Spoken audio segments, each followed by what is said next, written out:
Good morning, everybody. It's Mallory Smythe on behalf of Endow.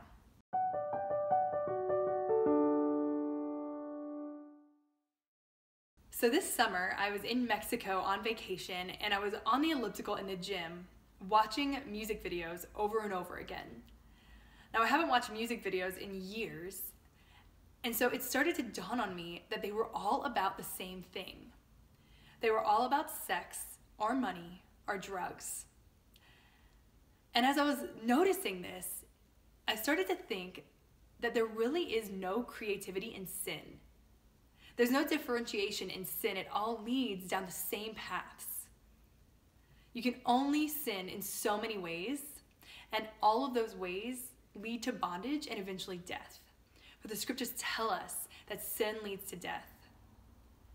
Have you ever walked away from God, walked away from His ways, thinking you were going to find true freedom? Or have you been afraid to give your life to God, thinking that by giving your life to God, you're giving up freedom, you're giving up fun?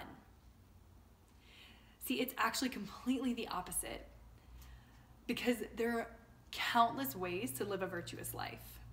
When we are free from the bondage of sin, there are countless ways to glorify God and the unique personality that He gave us.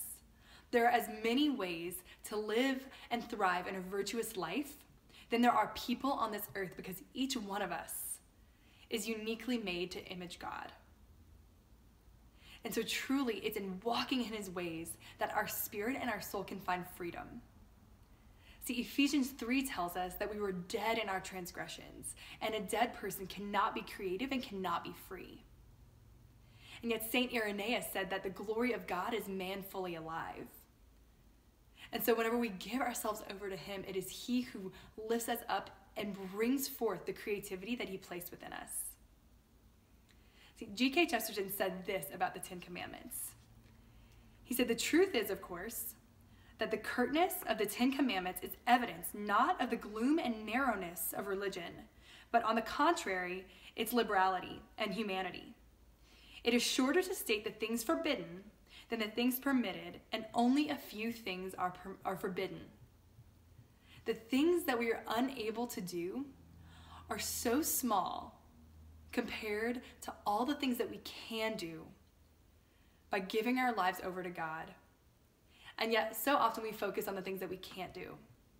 And so this week, I would just invite you, where in your life do you think you're going to find freedom without God? What part of you have you not given over to Him because you're scared that you're going to lose your creativity, your fun, or your freedom? See, the lives of the saints are evidence that a life to glorify God can look so different every single time. And so if you want to learn more about how to live a life honoring God and find freedom in who He is, or if you want to learn more about the saints that glorified Him in unique ways, you can dive into an Endow study at www.endowgroups.org. You can connect with us at Endow Groups on Facebook and Instagram, and you can connect with me at Mallory A. Smythe. Have a great week.